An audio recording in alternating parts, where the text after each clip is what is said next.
Hello everyone. Today we are going to know about the rules of electronic configurations. हम लोग कैसे electrons वगैरह filling करते हैं, कैसे क्या रूल्स होंगे उसके रिगार्डिंग उन्हीं टॉपिक्स को पढ़ने वाले हैं. ठीक है, तो फर्स्ट हमारे पास आता है ऑफ बाउ प्रिंसिपल, या इसी को ऑफ बाउ रूल भी कहा जाता है. ठीक है, इसके अकॉर्डिंग क्या होनी चाहिए, जो इलेक्ट्रॉन की हमारे पास फिलिंग होगी वो पहले कहाँ होगी, जो लोअर एनर्जी के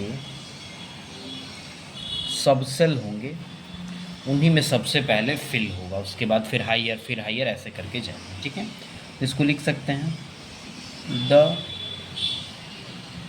filling of electron in subshell is going to be first priority of lower energy subshell. तो सबसे कम एनर्जी का सबसेल होगा, उसी में सबसे पहले इलेक्ट्रॉन की क्या होगी, फिलिंग होगी. ठीक है, यही ऑफबॉर्न ने कहा था. ठीक है, अब लेकिन प्रॉब्लम ये है कि हमें कैसे इस बात का पता चलेगा कि कौन सा जो सबसेल है कम एनर्जी का है, कौन ज़्यादा एनर्जी का है, इस चीज़ का पता कैसे चलेगा. ठीक है, तो उसके लिए अगला आता है N+L रूल. N+L. ठीक है, इसके अकॉर्डिंग सिंपल सा स्टेटमेंट ये है N+, बट ये किसके लिए अप्लीकेबल रहेगा, मल्टी इलेक्ट्रॉनिक स्पीसीज़. इसके लिए ये N+ रूल वैलिड है. मल्टी इलेक्ट्रॉनिक का मतलब the species which contain more than one electron, वैसी स्पीसीज जिसके अंदर एक से ज़्यादा इलेक्ट्रॉन है. ठीक है, ठीक, जैसे एग्जांपल हीलियम, बेरिलियम, नाइट्रोजन, ये सारी मल्टी इलेक्ट्रॉनिक, एक से ज़्यादा इलेक्ट्रॉन जिसके अंदर हो वो सारी मल्टी इलेक्ट्रॉनिक स्पीसीज होंगी. ठीक है, तो इसमें जो स्टेटमेंट क्या है, N+L वैल्यू डायरेक्टली प्रोपोर्शनल होता है एनर्जी का. ठीक है, यानी N+L की वैल्यू ज़्यादा है तो एनर्जी भी क्या है, ज़्यादा है. जहाँ पर N क्या होगा, प्रिंसिपल क्वांटम नंबर, L क्या होगा, एजीम्यूथल क्वांटम नंबर. ठीक है, जो कि क्वांटम नंबर्स में हम लोग सीखे हैं. ठीक है, जैसे एक एग्जांपल लेते हैं, मान लीजिए जैसे 4F है और 3D है. ठीक, तो इसके लिए N+L वैल्यू 4+S पे 0, P1 D2 F3, F के लिए 3 तो 7, यहाँ पे 3 और D पे S पे 0, P1 D2 ये 5. इसकी वैल्यू ज़्यादा है तो एनर्जी क्या होगा, 4F का ज़्यादा होगा 3D से, ये एनर्जी है. लेकिन इलेक्ट्रॉन सबसे पहले कहाँ जाएगा, तो इलेक्ट्रॉन हमारे पास सबसे पहले कहाँ जाएगा, जिसकी एनर्जी क्या रहेगी, कम रहेगी. तो 3D की एनर्जी कम है तो 3D में इलेक्ट्रॉन क्या होगा, पहले जाएगा 4F के कंपैरिजन. ठीक है,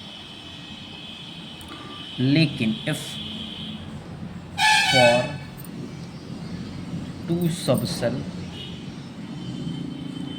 N+L वैल्यू इज सेम, अगर किसी भी 2 सबसेल के लिए N+L वैल्यू अगर सेम आ जाता है तो फिर क्या करेंगे, N वैल्यू जिसका ज़्यादा रहेगा उसका एनर्जी भी क्या रहेगा, ज़्यादा रहेगा.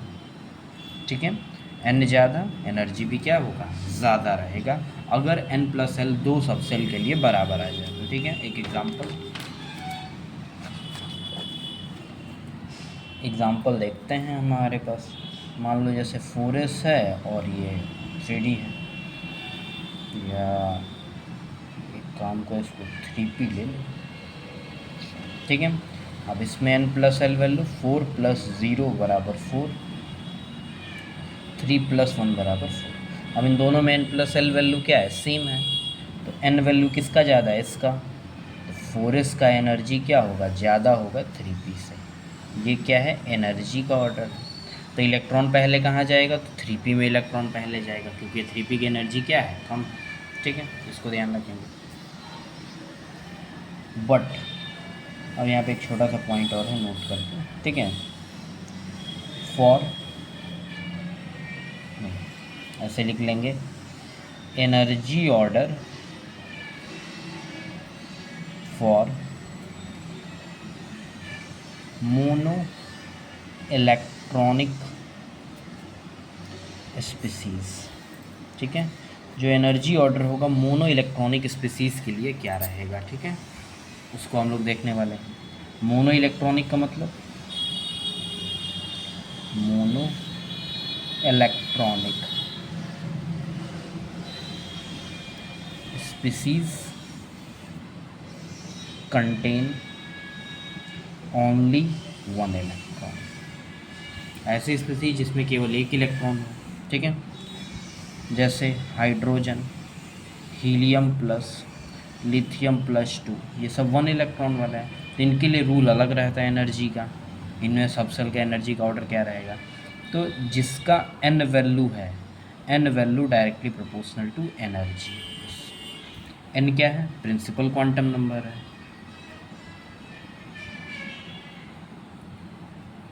प्रिंसिपल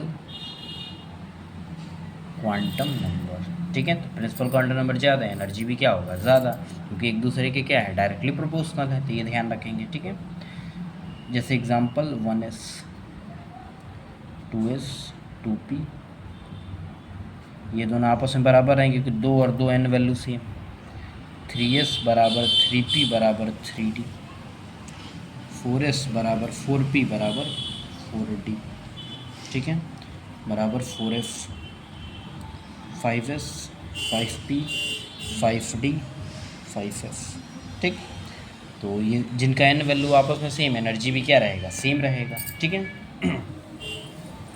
इसमें जो डीजेनरेसी रहती है, डीजेनरेसी, वो बराबर रहेगी n स्क्वायर। एन क्या है, प्रिंसिपल क्वांटम नंबर। जैसे अगर थर्ड सेल के लिए निकालना है हमारे पास, ठीक है, थर्ड सेल के लिए डीजेनरेसी क्या आएगी, तो ये रहा 3 है, तो 3 का स्क्वायर क्या रहेगा, 9। ठीक है, इसको चेक भी कर सकते हैं, 3s ऐसे लिखा जाता है, 3p ऐसे लिखा जाता है, और 3d कैसे लिखा जाएगा, तो 3 4 5, तो 1 और 3, ये 4 और 4 5 6 7 8 9, 9 ये आपस में क्या होंगे, बराबर होंगे एनर्जी में। तो जिनकी एनर्जी आपस में बराबर होती है उसी को क्या बोलते हैं, डीजेनरेट सेल बोलते हैं। तो ये n स्क्वायर हो जाएगा। ठीक है, आगे चलते हैं।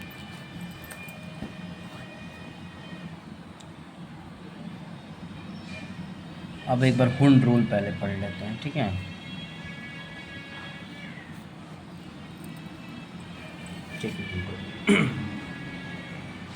हुंड रूल के अकॉर्डिंग ये आता है कि जो हमारे पास फिलिंग ऑफ इलेक्ट्रॉन होता है सबसेल्स के अंदर, या जो ऑर्बिटल्स के अंदर फिलिंग ऑफ इलेक्ट्रॉन होता है, वो पहले सिंगली फिल होता है। जब सिंगली कम्प्लीटली भर जाता है तब जाके हम लोग पेयरिंग क्या करते हैं, स्टार्ट करते हैं। ठीक है, तो यहाँ पे लिखेंगे once in filling of electrons in subcell is first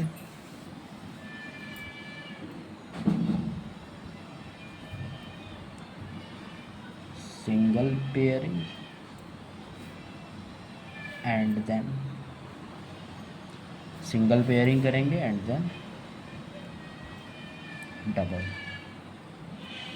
example जैसे 2p3 भरना है तो p इस तरीके से भरेंगे, 3 इलेक्ट्रॉन भरना है तो 1 2 और 3। ठीक है, 2p2 भरना है तो एक एक, ये एक ही में नहीं भर देंगे, सिंगल सिंगल। 2p4 भरना है तो सिंगल एक, फिर सिंगल, फिर सिंगल। अब जगह नहीं बचा है तो फिर पेयरिंग स्टार्ट कर देंगे। ठीक, 3d6 भरना है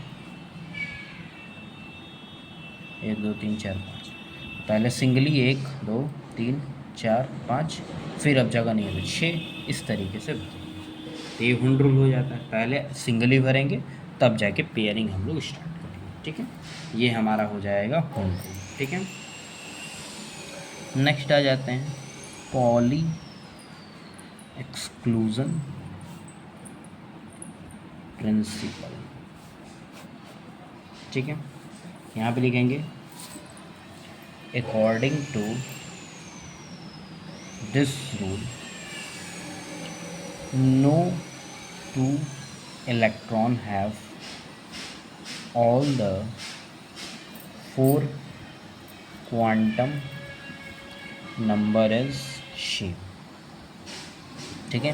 किसी भी 2 इलेक्ट्रॉन के लिए चारों क्वांटम नंबर क्या हो सकते हैं, सेम नहीं हो सकते हैं, ठीक है। 3 में भी सेम हो सकता है, लेकिन चौथा जो क्वांटम नंबर होगा मस्ट भी डिफरेंट होना चाहिए। 3 सेम हो सकता है, चौथा नहीं। एग्जाम्पल ले लेते हैं, मान लो जैसे सोडियम का जो लास्ट इलेक्ट्रॉन है उसकी बात करते हैं, ठीक है, या मैग्नीशियम का ले सकते हैं, उससे ज़्यादा अच्छा समझ में आएगा, लास्ट 2 इलेक्ट्रॉन, ठीक है। तो मैग्नीशियम कैसे लिखते हैं, नियॉन 3s2, ठीक। तो इसका निकालना है तो n वैल्यू क्या रहेगा, 3। अब इसमें फिलिंग को कैसे देखेंगे, इस तरीके से दिखाते हैं। तो अगर इस इलेक्ट्रॉन का यहाँ निकालिए तो n वैल्यू 3, क्वांटम नंबर 3 है, l वैल्यू 0, तो l 0 है तो m भी क्या आएगा 0, ऊपर की ओर है तो s क्या आएगा +12। यहाँ पे n वैल्यू 3s है तो 3, l वैल्यू s के लिए 0, m वैल्यू अगर l 0 है तो m भी 0, और s वैल्यू ये नीचे की ओर है तो -12। ये हमारे पास आ जाएगा। यहाँ पे चौथा क्वांटम नंबर क्या है, दोनों का अलग है, लेकिन बाकी 3 क्वांटम नंबर क्या है, सेम। तो कभी भी किसी भी 2 इलेक्ट्रॉन के लिए हमारे पास चारों क्वांटम नंबर कभी भी सेम नहीं हो सकते हैं, 3 में भी सेम हो सकता है, चौथा ज़रूर से ज़रूर क्या होगा, अलग होगा, ठीक है। ये हमारे पास सारे रूल्स रहे, बाकी इलेक्ट्रॉनिक कन्फिग्रेशन नेक्स्ट क्लास में देखेंगे। Thank you.